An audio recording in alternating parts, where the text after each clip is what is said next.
गोयल बोले, air India पर सरकार ने अभी तक कोई फैसला नहीं किया।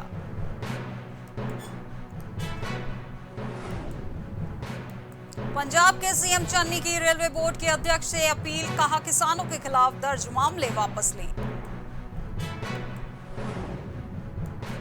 लद्दाख में दुनिया के सबसे बड़े तिरंगे का हुआ अनावरण, सेना प्रमुख नरवणे भी रहे मौजूद।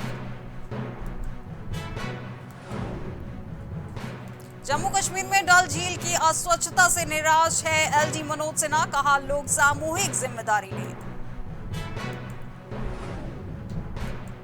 राज्य और केंद्र शासित प्रदेशों को अब तक मिली वैक्सीन की 88.14 करोड़ खुराकें।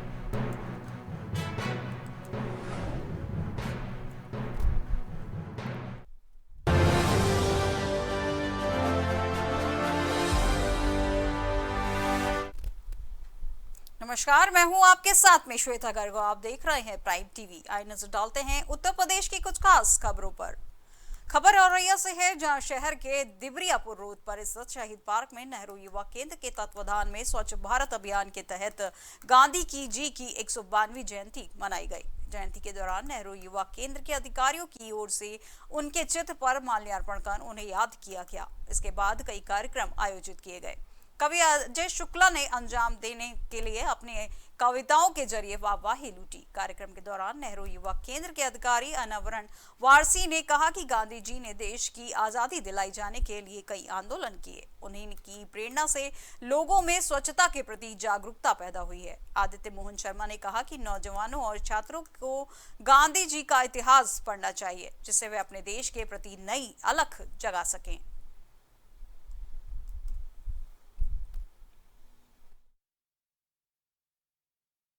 कार्यक्रम में कई लोगों ने इसमें सहभागिता की है और आज सबसे महत्वपूर्ण दिन ये भी है कि आज 1 अक्टूबर से और जो 31 अक्टूबर के बीच स्वच्छता कार्यक्रम क्लीन इंडिया कार्यक्रम जो पूरे देश में मनाया जा रहा है, उस कार्यक्रम को अभी संदेश नेहरू युवा केंद्र द्वारा जितने हमारे ग्रामीण युवा यहाँ एकत्रित हुए हैं, उनको स्वच्छता का संदेश भी नेहरू युवा केंद्र के द्वारा दिया गया है। जो हमारे शहीदों के द्वारा किए गए उनके कार्य, उनके द्वारा संघर्ष, उनके प्राणों की न्यौछावर के कारण आज जो देश खुशहाल है, देश में आज़ादी मनाई जा रही, देश के कारण हम सब खुली हवा में सांस ले पा रहे हैं। आज उन शहीदों को याद किया गया। नेहरू युवा केंद्र परिवार के नेतृत्व में ये कार्यक्रम जगह जगह चल रहा है। मैं भारत सरकार और प्रदेश सरकार दोनों का शुक्रिया अदा करता हूं कि अगर भारत आज वास्तव में देश राष्ट्रवाद की ओर अग्रसर है। मैं माननीय मोदी जी, माननीय मुख्यमंत्री जी को, सभी को बधाई देता हूं, अपने अधिकारियों को बधाई देता हूं, नेहरू युवा केंद्र को बधाई देता हूं और समस्त जनमानस को बधाई देता हूं। मैं सभी से अपील भी करता हूँ कि आप लोग राष्ट्रवाद की गाथा को जन जन तक पहुँचाएँ। प्रदेश के बलिया में 2 दिन से हो रही तेज बारिश से जिला कारागार पूरी तरह से जलमग्न हो गया है। बैराकों में बाढ़ जैसे हालात, कैदी परेशान हो रहे हैं। जिला प्रशासन ने अलर्ट जारी कर दिया है, लेकिन जेल में बंद महिलाएं और बच्चे सहित 939 कैदियों को भारी सुरक्षा के बीच आजमगढ़ और अंबेडकर नगर के जेलों में शिफ्ट करने की तैयारी शुरू कर दी गई। एसपी सहित आला अधिकारी मौके पर मौजूद। जिला कारागार छावनी में तब्दील गैर जनपदों से भारी संख्या में फोर्स बुलाई गई है। मूसलाधार बारिश की वजह से छावनी में तब्दील जिला कारागार की तस्वीर को परेशान कर सकती है।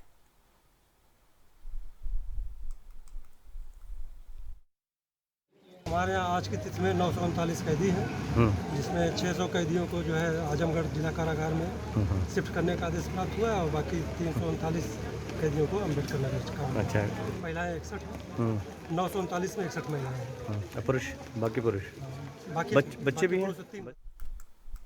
फतेहपुर के ब्लॉक बहुआ के सुजानपुरा प्राइमरी स्कूल में महात्मा गांधी और लाल बहादुर शास्त्री जयंती कार्यक्रम का हर्षोल्लास के साथ आयोजन हुआ। ध्वजारोहण के साथ बापू और शास्त्री जी के चित्रों पर श्रद्धा सुमन अर्पित कर नमन किया गया। गीत अध्यक्ष हेमलता पटेल ने बापू और शास्त्री जी के जीवन पर प्रकाश डालते हुए बच्चों को उनके आदर्शों पर चलने की सीख दी। बच्चों को लाई, नमकीन और बिस्कुट व मिठाइयां वितरित की गईं। इस दौरान सुजानपुर गांव की प्रधान और बहुआ ब्लॉक प्रधान संघ की अध्यक्ष सहित कई लोग मौके पर मौजूद रहे।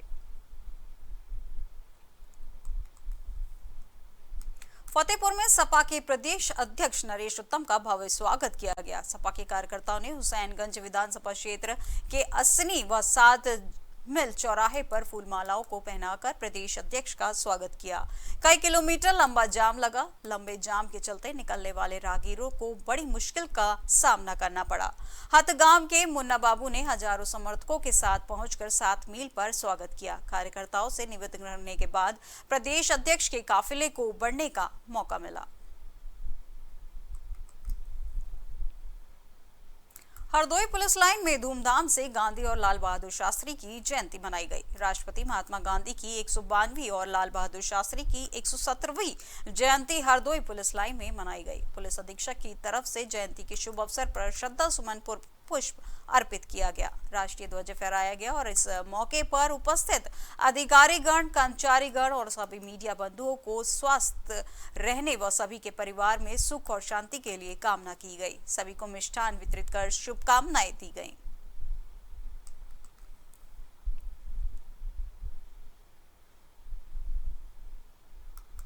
पूरा देश राष्ट्रपिता महात्मा गांधी की 192वीं जयंती मना रहा है। देश के महापुरुषों की प्रतिमाएं और उनके नाम पर पार्क इसलिए बनाए जाते हैं ताकि लोग उनके बारे में किताबों में पढ़कर उनका आदर सम्मान करें। लेकिन चकाचौंध इस दुनिया में जहां लोग महापुरुषों की तरफ ध्यान नहीं दे रहे हैं, वहीं दूसरी तरफ बात करें शाहजहांपुर जनपद की कलान तहसील क्षेत्र की ग्राम पंचायत जुआखेड़ा की, जहां स्वतंत्रता संग्राम सेनानियों की प्रतिमाएं लगी हैं। उनकी बदहाल स्थिति को देखकर लोग काफी ज्यादा परेशान हो गए हैं। इस जगह पर इंदिरा गांधी और स्वामी विवेकानंद, पंडित जवाहरलाल नेहरू, महात्मा गांधी आदि महापुरुषों की प्रतिमा लगी है। महापुरुषों के नाम पर स्वच्छ भारत मिशन अभियान चलाया जा रहा है, जिसके तहत करोड़ों रुपए खर्च किए जा रहे हैं। लेकिन जिम्मेदार अधिकारियों की लापरवाही के चलते आए दिन प्रतिमाएं खंडहर में तब्दील होती जा रही हैं।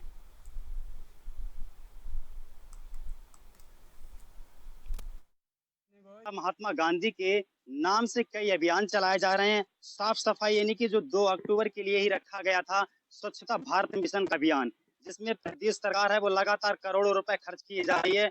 आज हम शाहजहांपुर जनपद से आपको एक ऐसी तस्वीर दिखाएंगे जो कि देखने लायक होगी और आपको भी ये अंदाजा लगाइएगा कि ये 2 यानी कि लगभग 20 सालों से प्रतिमा यहाँ पर बनी हुई है, लेकिन कहीं ना कहीं शासन अधिकारी पर सवाल खड़े करता है। यहाँ पर कोई भी माल्यार्पण करने नहीं आता, जबकि आज का दिन महात्मा गांधी के नाम से बहुत ही बड़ा दिन है और कई स्कूल कर्मचारी व कई प्रशासनिक अधिकारी आज के दिन इनके हमारे साथ सहयोगी जुड़े हैं। इनसे जानेंगे कि यहाँ पर क्या महात्मा गांधी के यहाँ कभी भी माल्यार्पण करने या कोई अधिकारी कर्मचारी यहाँ निरीक्षण करने आया है या नहीं आया है।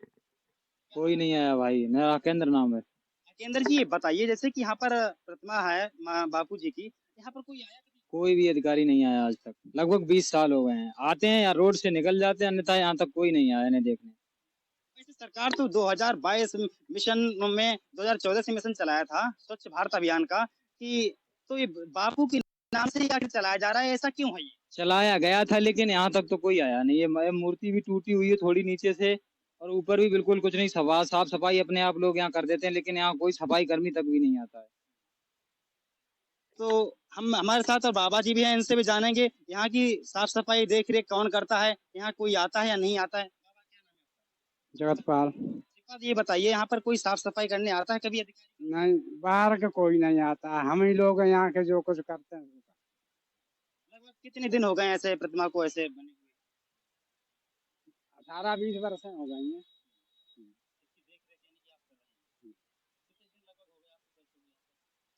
मुझे 15 वर्ष हो गए। जैसे कि बाबा ने बताया कि 15 से 20 वर्षें हो गई यहाँ पर हैं प्रतिमा को बने हुए। लगभग 5 से 6 वर्ष इनको ये भी हो गए हैं कि यहाँ पे सफाई अपने आप खुद कर रहे हैं, जबकि शासन स्तर से कई समाज सेवी और भाजपा सरकार दावे पीटती है कि 2022 को लेकर कि स्वच्छ भारत अभियान है वो हमारा बहुत अच्छा है, लेकिन स्वच्छता की कहीं ना कहीं तस्वीरें ऐसी अलग जगा रही हैं। वो आपको कैमरामैन से दिखवाएंगे हम कि दिखाएं यहाँ पर किस तरीके स्वच्छ भारत मिशन का अभियान जो है तार तार होता नजर आ रहा है। यहाँ प्रतिमा में आप देख रहे होंगे किस तरीके से यहाँ पर ना तो कोई डेंटिंग की गई है, पेंटिंग की कोई भी यहाँ पे कभी भी जिम्मेदारी नहीं ठहराई गई है। और यहाँ स्वच्छ भारत मिशन की बात की जाए तो लगता है कि 20 सालों से ऐसी प्रतिभा है जो खंडित यानी कि पूरी तब्दील होती। जहां एक तरफ सरकार अपराध मुक्त का दावा कर रही है, वहीं पुलिस की कार्यशैली पर जनता सवाल उठा रही है। कानपुर के व्यवसायी मनीष गुप्ता की गोरखपुर एक होटल में हत्या के मामले को लेकर जहां जगह जगह विरोध हो रहा है, वहीं सिद्धार्थनगर जिले के बांसी राप्ती नदी से रोडवेज तिराहे पर सपा युवजन सभा के जिला अध्यक्ष अंबिकेश श्रीवास्तव और संस्कार मित्र मंडल संरक्षक हरिशंकर चौरसिया की अगुवाई में कार्यकर्ताओं ने मृतक की आत्मा की शांति के लिए कैंडल मार्च निकाला। मार्च के जरिए श्रद्धांजलि सभा का आयोजन करते हुए जिला अध्यक्ष ने मृतक के परिजनों को 1 करोड़ रुपए मुआवजे के तौर पर सरकार से मांग की है। वहीं सपा नेत्री शालिनी त्रिपाठी ने कहा कि सरकार चाहे जो मुआवजा दे, लेकिन मनीष की कमी सरकार पूरा नहीं कर सकती। उत्तर प्रदेश के पूर्व मुख्यमंत्री समाजवादी आंदोलन के भविष्य आदरणीय अखिलेश यादव जी ने जब उस परिवार से मिले और जब उनकी पत्नी से मिले, तत्काल हमारे नेता ने समाजवादी पार्टी के कोष से 20 लाख रुपए देने का वादा किया। हम विपक्ष में बैठे, हमारे नेता ने 20 लाख रुपए देने की घोषणा की है, तो आप सत्ता पक्ष में बैठे हो, आपको तो 1 करोड़ जरूर देना चाहिए। उस 1 करोड़ से उस परिवार मनीष गुप्ता वापस नहीं आ जाएंगे, लेकिन कम से कम वो परिवार एक सुखमय जिंदगी जी सकेगा। इसलिए हम समाजवादी युवजन सभा के लोग ताजनगरी आगरा में समाजवादी पार्टी छात्र सभा की ओर से प्रदेश में छात्र नौजवान जागरूकता अभियान चलाया जा रहा है। महात्मा गांधी की जयंती पर अभियान को चलाया गया है। इस मौके पर महात्मा गांधी की प्रतिमा पर 2 घंटे का मौन व्रत कर सत्याग्रह किया गया। अभियान के साथ साथ लोगों ने अपनी कई समस्याओं का समाधान निकालने की मांग भी की है। समाजवादी पार्टी छात्र सभा के जिला अध्यक्ष चिराग तोमर ने बताया कि 6 दिनों तक पूरे जिले में अलग अलग स्थानों पर यह अभियान चलाया गया। आज महात्मा गांधी की प्रतिमा पर 2 घंटे का मौन रखकर सत्याग्रह किया गया। इस सत्याग्रह के माध्यम से छात्रों को विभिन्न समस्याओं के समाधान की मांग उठाई, जिसमें 0 फीस पर छात्रों को प्रवेश न देना और छात्रवृत्ति की मांग मनवाने के लिए आज 2 घंटे का मौन सत्याग्रह किया गया।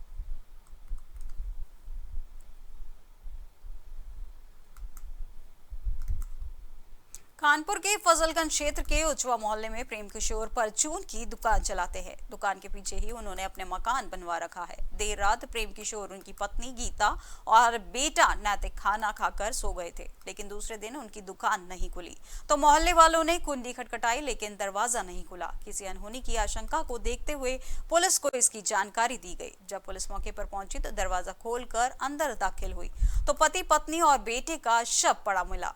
मृतक के परिजनों का कहना है कि प्रेम किसी से कोई दुश्मनी नहीं थी। इस पर समाजवादी पार्टी के नेता सम्राट विकास यादव मौके पर पहुंचे और उन्होंने बताया कि कानपुर में कानून व्यवस्था ध्वस्त हो चुकी है। अपर पुलिस आयुक्त संजीव त्यागी का कहना है कि जांच की जा रही है।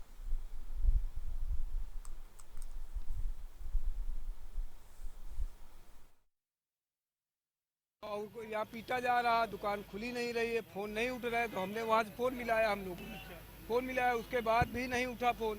फिर मैं तुरंत कपड़े पहन के यहाँ चला आया हूँ। फिर मैंने बड़े भैया को बुलाया, बड़े भैया आए तो बड़े भैया को थाने भेजा, बड़े भैया थाने से आए तो फोर्स आ गई, तब तक यही चल रहा। जालौन के कोच इलाके में बहुचर्चित एसिड अटैक का खुलासा पुलिस ने कर दिया है। पुलिस ने बताया कि आरोपी जीजा ही घटना को अंजाम देने वाला मास्टरमाइंड निकला। आगे ये भी जानकारी दी गई कि आरोपी लड़की पर बुरी नजर रखता था और उसी ने शातिर अपराधी को सुपारी दी थी।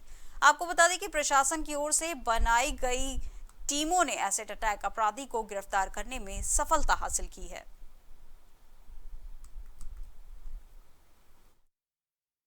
ये लड़की के साथ वैर रखता था और कुछ कारणों से उससे चिढ़ा हुआ था और उस पर इसने अटैक की प्लानिंग 1 महीना पहले ही स्टार्ट कर दी थी।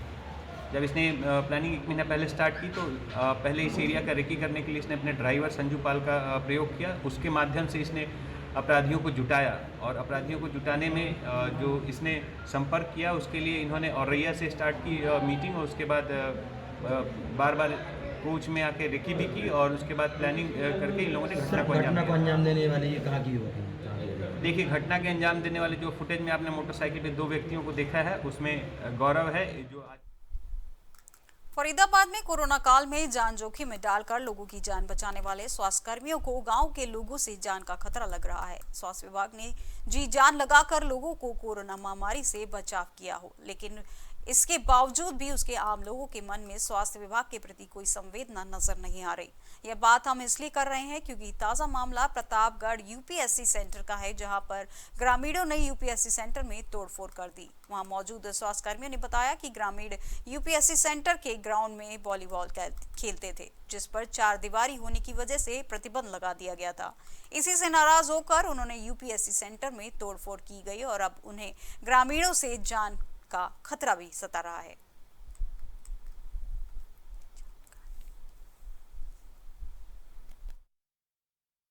इसकी बाउंड्री वॉल करवाई थी, इसमें हमें टाइल वगैरह बिछवानी थी ताकि हम अपना कायाकल्प वगैरह करा सकें, पेड़ वगैरह पौधे वगैरह साफ़ सफाई रख सकें। उसके लिए सरकार बार बार कहती है कि भाई सफाई करवा लो। मतलब ये है, हम नहीं अपनी बाउंड्री करवाना चाहते थे, तो कुछ लोग जो हैं वो नहीं चाहते थे कि बाउंड्री हो या ताला बंद रहे इसका, डिस्पेंसरी का सरकारी जगह का। वो कहते हैं कि हमें यहाँ वॉलीबॉल खेलने के लिए चाहिए। हाँ, इतने सालों से हम बाउंड्री नहीं करवाया, हमने किसी के मतलब हाथ वगैरह जोड़ के अपने बाउंड्री का काम करवाया, पर ये नहीं चाहते कि ये बाउंड्री हो। हमने तो आके देखे, हमारी डिस्पेंसरी तहस नहस करके छोड़ रखी है। यहाँ पे इतना नुकसान डिस्पेंसरी के अंदर क्या है, किस प्रकार डॉक्टरों को खतरा है? हमें खतरा है जी, कल ना हमें भी मार देंगे ये, क्योंकि कल ना, आज तो ये क्या है, कल ना अगर कोई भी बात हुई तो कोई डरा मारेगा या अंदर से मारेगा तो सीधी हमारे अंदर जाके हमारा भी लग सकता है। ऐसा कुछ नहीं है, तो भैया हमने भी तो सेफ होना है ना। तो लिखित रूप में शिकायत देंगे आप इसकी? हाँ, शिकायत तो हमारे डॉक्टर साहब गए हुए हैं, वो हमारे ऑफिसर हैं, वो गए हैं, वो करेंगे सारी कार्रवाई। कुछ शरारती तत्वों ने उनके कुछ कांच दरवाजे तोड़ दिए हैं उनकी पीएससी के, और साथ में गार्डन है उनके। इसलिए मैंने उनसे कहा कि अपने लेवल पर एक एफआईआर लॉन्च कराएं, जो कि उन्होंने कल करा दी थी। एफआईआर लॉन्च होने के बाद पुलिस ने भी अपनी कार्रवाई तत्परता से कर ली है।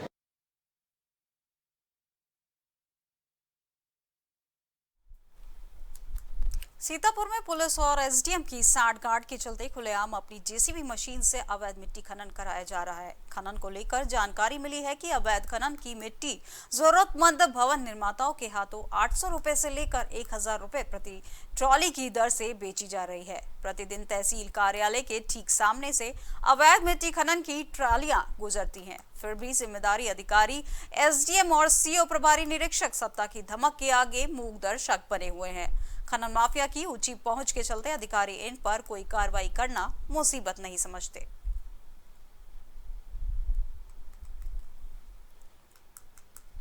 जालौन की गोहन थाना पुलिस को बड़ी सफलता हाथ लगी है। थाना क्षेत्र के सरावन गांव में लूट और चोरी करने वाले के इरादे से घूम रहे 2 शातिर अभियुक्तों को 2 तमंचा, कारतूस और चोरी करने के औजार के साथ गिरफ्तार किया है।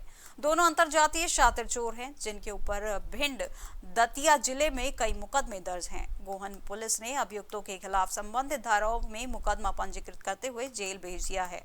पुलिस अधीक्षक रवि कुमार ने पुलिस लाइन में खुलासा करते हुए बताया कि थाना क्षेत्र गोहन के ग्राम सरावन में उर्मिला गेस्ट हाउस के पास गिरफ्तार किया गया।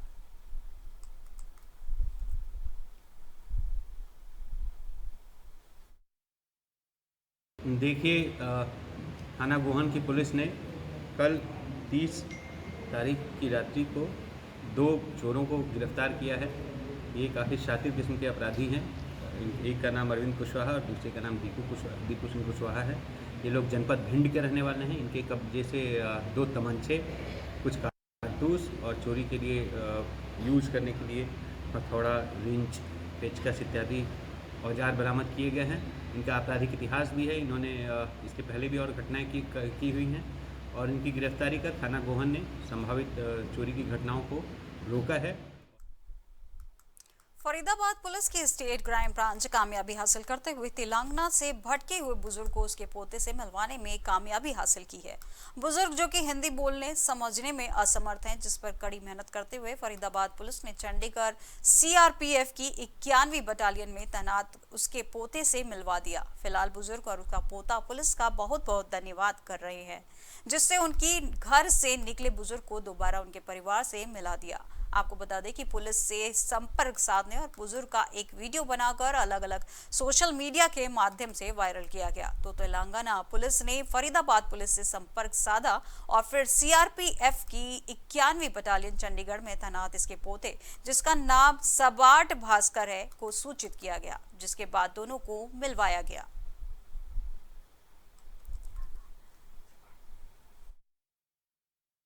हमारी टीम ने बुज़ुर्ग की, जिनका नाम धर्मा है, उनकी काउंसिल की। तो काउंसलिंग के दौरान जो बुज़ुर्ग से हमें पता लगा, 2-3 नाम पता लगे, एक मच्छरला, एक महोबाद, एक तेलंगाना। तो इन तीनों नामों पे ही हमने काम किया और हमने गूगल पे सर्च किया, और जब गूगल पर सर्च किया तो हमें कुछ उसमें पॉजिटिव रिस्पांस आया। तो हमने महोबाद के एसपी साहब को, तेलंगाना पुलिस को टैग करके बुज़ुर्ग की फ़ोटो डाल के हमने क्या नाम है उनको आगे वायरल किया। तो तेलंगाना पुलिस ने इस मामले में हमारा बहुत सपोर्ट किया है। तो जो एसपी मोहदाबाद हैं, उन्हें खुद मुझे रिप्लाई बैक किया हमारी टीम को, और उन्होंने ही, उनकी टीम ने ही बुज़ुर्ग है जो उनके घर का पता लगाया है। ये कुछ दिन पहले इलपल्ला पुलिस एसआई लोकेश ने हमारे वृद्धाश्रम में इसको छोड़ दिया था, और काफ़ी हमने ढूंढा डांडी करने के बाद हमने स्टेट क्राइम वालों को हमने सूचना दी इस बारे में, और उनकी ही मेहनत आज रंग लाई है। जो बुजुर्ग अपने बच्चों के साथ अपने घर जा रहे हैं। कहाँ के रहने वाले हैं बुजुर्ग? ये तेलंगाना के रहने वाले हैं।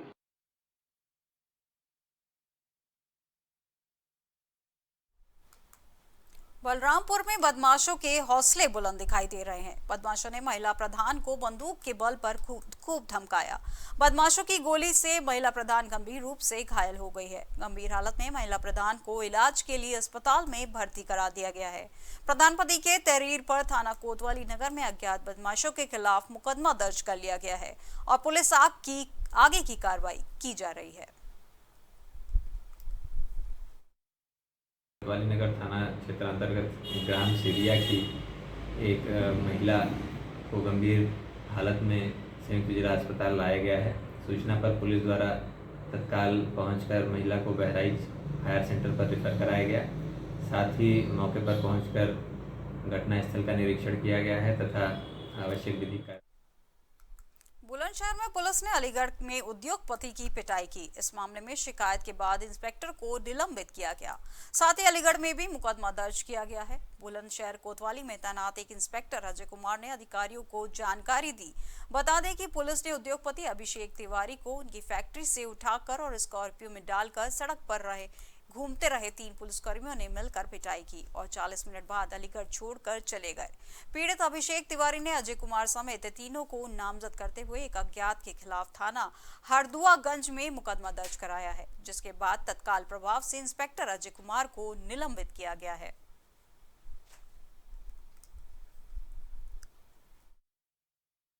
अभिषेक तिवारी अलीगढ़ के रहने वाले हैं।